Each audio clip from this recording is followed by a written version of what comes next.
Well welcome my study 123 YouTube channel. Recently নেপালে যে সামাজিক গণমাধ্যম যে রয়েছে সেগুলোকে ব্যান করাকে কেন্দ্র করে কি হয়েছে, ছাত্র এবং সরকার কি করছে, একে অপরের বিপরীত দিকে অবস্থান করছে এবং সেই আন্দোলনটা কি হয়েছে, একটা গণ অভ্যুত্থানের রূপ নিচ্ছে এবং নেপাল সরকার সেই আন্দোলনটাকে থামাতে পুরোপুরি কি হয়েছে, ব্যর্থ হয়েছে। এক পর্যায়ে নেপালের যে প্রধানমন্ত্রী কেপি শর্মা ওলি উনি কি করছেন, মানে দেশ থেকে পালিয়ে যেতে বাধ্য হয়েছেন। আমরা যদি বাংলাদেশের একটা নিউজ দেখি, বিডি নিউজ 24.com, সেখানে বলতেছে যে নেপালের প্রধানমন্ত্রী কেপি শর্মা ওলির পদত্যাগ। তিনি কি করছেন, সোশ্যাল মিডিয়া বন্ধ করে দেওয়ার প্রতিবাদে দুদিন আগে কাঠমান্ডুতে যে বিক্ষোভের সূচনা হয়েছিল, শেষ পর্যন্ত তা প্রধানমন্ত্রীর পতন ঘটল। এটা আমরা যদি বাংলাদেশের মতো একটা পরিস্থিতি লক্ষ্য করি তাহলে কিন্তু সেম পরিস্থিতি। বাংলাদেশের প্রধানমন্ত্রী শেখ হাসিনা কি করছিলেন, হেলিকপ্টারে চলে যেমনভাবে পালিয়েছিলেন, দেশ ত্যাগ করছিলেন, সেম ভাবেই যে নেপালের প্রধানমন্ত্রী কেপি শর্মা ওলি তিনিও কিন্তু কি, মানে বিক্ষোভ এবং আন্দোলনের মুখে পড়ে দেশ থেকে পালিয়ে যেতে বাধ্য হয়েছেন। তিনি যখন পালিয়ে গেছেন, তো তা- তার সাথে বিভিন্ন রিপোর্ট নানাভাবে যোগাযোগ করার চেষ্টা করছেন। এক পর্যায়ে তিনি একটা কি করছেন, সাক্ষাৎ দিতে মানে চেয়েছেন বা সাক্ষাৎ দিয়েছেন। সেই সাক্ষাতে তিনি কি করছেন, এই যে তিনি ক্ষমতাচ্যুত হয়েছেন এর জন্য তিনি কি করছে, ভারতকে দোষারোপ করছেন। তিনি বলেছেন যে ভারতের সাথে যদি তার সম্পর্কটা স্বাভাবিক থাকতো তাহলে হয়তো এই আন্দোলনের মুখে তার পড়তে হইতে, ক্ষমতাচ্যুত হইতো না। এটাই তিনি কিন্তু বলেছেন যে ভারতের সাথে তার বন্ধুত্বপূর্ণ সম্পর্ক না থাকার কারণেই তিনি কি কি করছেন, ভারত তাকে ষড়যন্ত্রমূলক কি করাইছে, পদত্যাগ করাইতে বাধ্য করছে। তো আমরা যদি ভারত এবং নেপালের মধ্যে যে বিতর্কিত কিছু সীমানা রয়েছে সেগুলো নিয়ে ভারত এবং নেপালের মধ্যে কি হয়েছে, সম্পর্কটা খারাপের দিকে চলে গেছে। তো সেই বিষয়গুলো নিয়ে আমরা একটু বিস্তারিত আলোচনা করব। তো নেপালের প্রধানমন্ত্রী কি করছিলেন, তার সময়কালে তিনি বিতর্কিত অনেকগুলো দাবি করছিলেন, যেমন যে লিপুলেক, কালাপানি, লিম্পিয়াধুরা, এই যে অংশগুলো রয়েছে এই অংশগুলো কিন্তু কি ভারত এবং নেপালের মধ্যে একটা বিতর্কিতমূলক অঞ্চল। এই অংশগুলো নেপাল তাদের নিজেদের বলে দাবি করে।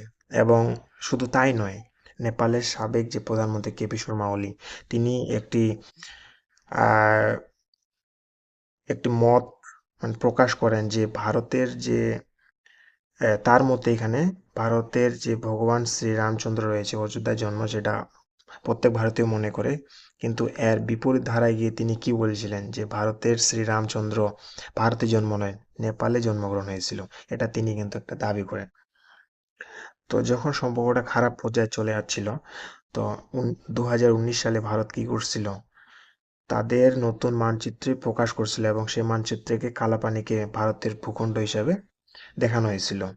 এর প্রতিক্রিয়া হিসেবে 2020 সালে নেপাল কি করছিল, সেম কাজটি করছে, যে লিম্পিয়াধুরা, কালাপানি, লিপুলেক রয়েছে এই অঞ্চলগুলো নেপালের মানচিত্রে দেখাইছিল।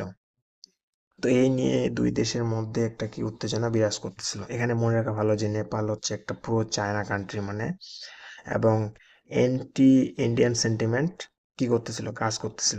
তো আমরা যদি এই বিতর্কিত অঞ্চলগুলো একটু ম্যাপের দিকে লক্ষ্য করি তাহলে বিষয়টা সহজেই বুঝতে পারবো। আমরা যদি ম্যাপের দিকে লক্ষ্য করি, এই যে অঞ্চলটি রয়েছে এই অঞ্চলটি হচ্ছে মূলত দুই দেশের মধ্যে বিতর্কিত অঞ্চল, বা দুই দেশের যে সম্পর্ক খারাপ, এই অঞ্চলটা নিয়ে মূলত সৃষ্টি হয়েছিল। তো এই যে এই অঞ্চলটি রয়েছে, ইন্ডিয়া মনে করে এই অঞ্চলটা হচ্ছে কি উত্তরাখণ্ডের মধ্যে পড়ে, এবং নেপাল মনে করে যে না, এই অঞ্চলটি তাদের নিজেদের, এটা অবৈধভাবে ইন্ডিয়া কি করছে, ক্যাপচার করছে বা নিজেদের কাছে ধরে রাখছে।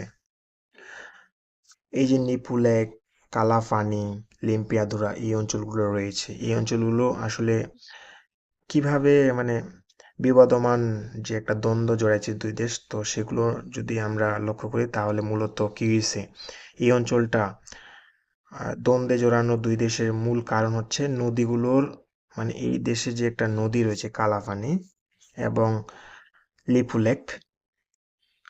তো এই দুইটি অঞ্চল মূলত নদী দ্বারা কি হয়েছে, বিভাজিত হয়েছে। তো নদীগুলোর উৎস নিয়েই কি দুই দেশ কি করছে, একে অপরের সাথে দ্বন্দ্বে জড়িয়েছে। এখানে নেপালের যদি দাবি কি করছে, তাদের দাবি অনুসারে কালী নদীর প্রকৃত উৎপত্তি উৎপত্তি হচ্ছে লিম্পিয়াধুরা থেকে। এই যে এই অঞ্চলটা রয়েছে, এই অঞ্চলটা থেকে। এটা কে মনে করে, নেপাল মনে করে। কিন্তু অন্যদিকে ভারত দাবি করে যে এই যে নদীটা রয়েছে, যে কালী নদী, এটা হচ্ছে আসলে ভারতের উত্তরাখণ্ডের খালাপানি গ্রামের কাছ থেকে শুরু হয়েছে।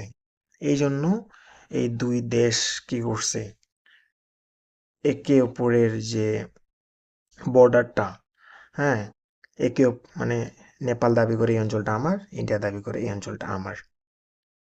এবং রিসেন্টলি ভারত এবং চায়নার মধ্যে যে শত্রুতা থেকে বন্ধুত্বপূর্ণ একটা অবস্থানে যাচ্ছিল, সেই ইন্ডিয়া এবং চায়নার মধ্যে ট্রেড বাণিজ্য কিন্তু কি ছিল, বন্ধ ছিল। তো হঠাৎ করে কি করছে ইন্ডিয়া, যে এই বিতর্কিত অঞ্চল রয়েছে না, এই অঞ্চলটা থেকেই ইন্ডিয়া এবং চায়না কি করছে, দুই দেশে ট্রেড বাণিজ্য করা শুরু করছে, যা নেপালের একটা মাথা ব্যথার কারণ হয়েছিল। এবং এই ইস্যুটাকে কি করছে, নেপাল সরকার প্রতিক্রিয়া জানাইছে যে তুমি বিতর্কিত অঞ্চল থেকে কি করতে পারো না, চায়নার সাথে বাণিজ্য করতে পারো না।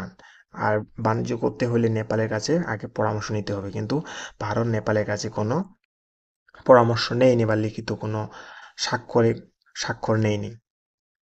এই জন্য কি করছে, দুই দেশ একে অপরের সাথে কি করছে, বিরোধপূর্ণ যে কথাবার্তা বা দ্বন্দ্বে জড়িয়েছে।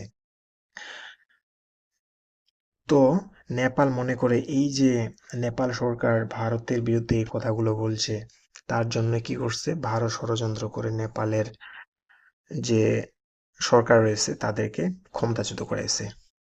তো আপনারা কি নেপালের এই আর্গুমেন্টটাকে সঠিক মনে করেন না করেন না, তা তো আপনার এই মতামতটি আমার ইউটিউব চ্যানেলে জানাতে পারেন। আর যদি আপনার আমার এই আলোচনাগুলো ভালো লেগে থাকে, তাহলে অবশ্যই লাইক, কমেন্ট এবং শেয়ার করবেন। ধন্যবাদ সকলকে।